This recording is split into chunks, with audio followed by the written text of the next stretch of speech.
Leitura do dia. 17/365.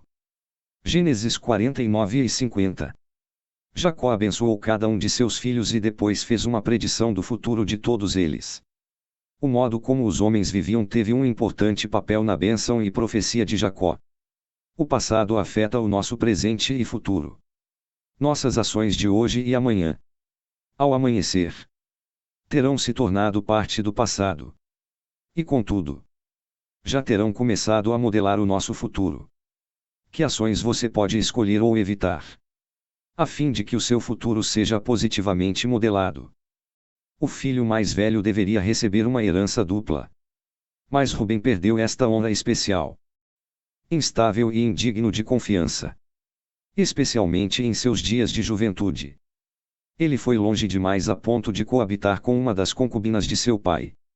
Jacó não podia dar a bênção da primogenitura a um filho tão desonroso. Porque Judá, que vendeu José como escravo e tentou defraudar sua nora, foi tão abençoado. Deus havia escolhido Judá para ser o antepassado da linhagem dos reis de Israel. Este é o significado de o cetro não se arredará de Judá. Também isto pode ter acontecido devido à dramática mudança no caráter de Judá. A linhagem de Judá geraria o Messias prometido, Jesus Cristo. A expressão até que venha Siló pode ser entendida como até a vinda daquele a quem o cetro pertence. O que significa Siló? Esta é uma passagem difícil e muito discutida. Siló pode ser outro nome para o Messias, porque o seu significado literal é enviado. E pode se referir também ao tabernáculo instalado na cidade de Siló. No meio de sua profecia para Dan, Jacó exclamou: a tua salvação espero, ó Senhor. Ele enfatizava que Dan seria um líder forte somente se a sua confiança estivesse em Deus, não em sua força ou em sua habilidade natural. As pessoas fortes ou talentosas frequentemente acham mais fácil confiar em si mesmas do que em Deus, que lhes deu os talentos. Lembre-se de agradecer a Deus pelo que você é e o que você tem, para não depositar sua confiança na pessoa errada.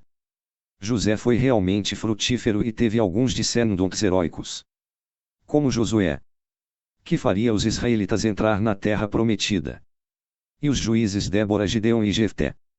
Estes versículos celebram as ocasiões em que Deus salvou a José quando seus inimigos o atacaram.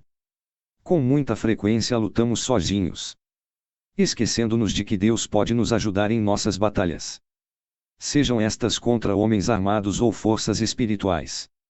José foi capaz de aproximar-se de Deus quando as adversidades surgiram. Confiar em Deus para obter livramento é demonstração de uma grande fé.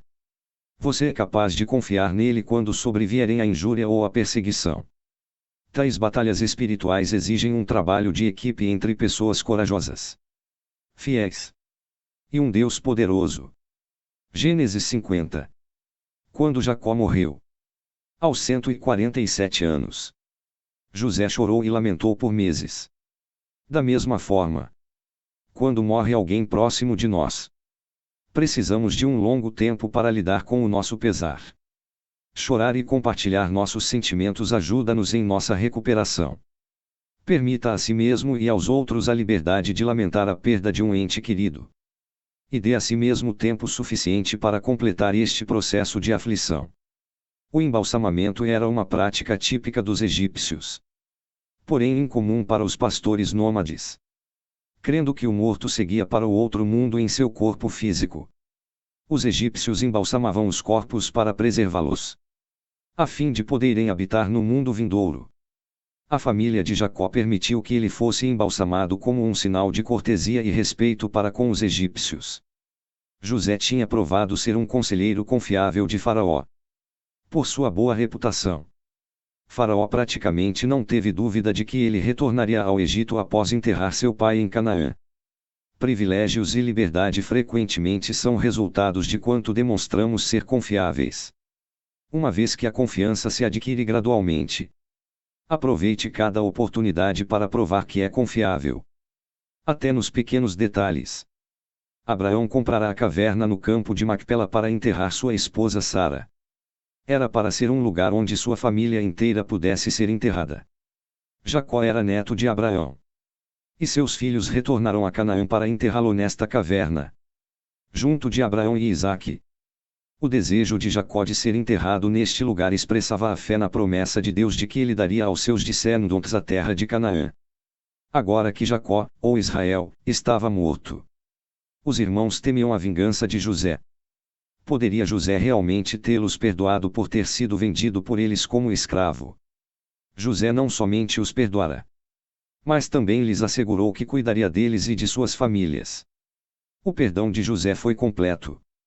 Aqui demonstrou como Deus graciosamente nos aceita, embora não mereçamos. Porque Deus nos perdoa até quando nós o ignoramos ou rejeitamos. Deveríamos graciosamente perdoar os outros. Deus tornou em bem a má atitude dos irmãos de José, a falsa acusação da esposa de Potifar, a negligência do capitão da guarda e os 7 anos de escassez. As experiências da vida de José ensinaram-lhe que Deus pode transformar o mal em bem para aqueles que nele confiam. Você confia em Deus o suficiente para esperar com paciência que Ele transforme em bem as situações ruins. Você pode confiar nele porque, como José aprendeu, Deus prevalece sobre as más intenções das pessoas para realizar os seus propósitos. José estava pronto para morrer. Ele não tinha dúvidas de que Deus manteria sua promessa e um dia conduziria os israelitas de volta para sua pátria. Que grande exemplo! O segredo deste tipo de fé é uma vida inteira de confiança em Deus. Sua fé é como um músculo. Desenvolve-se com exercício. Ganha força com o tempo. Após toda uma vida exercitando a confiança, sua fé poderá ser tão forte quanto a de José. Daí, em sua morte, você poderá confiar que Deus cumprirá todas as promessas para você e para aqueles que viverem depois de você e forem fiéis a Ele. Este verso estabelece o cenário para o que começaria em Êxodo e viria a se completar em Josué. Deus iria fazer da família de Jacó uma grande nação, tirando-os do Egito e levando-os para a terra que lhes havia prometido. A nação confiaria fielmente nesta promessa. E José enfatizou sua convicção de que Deus a cumpriria.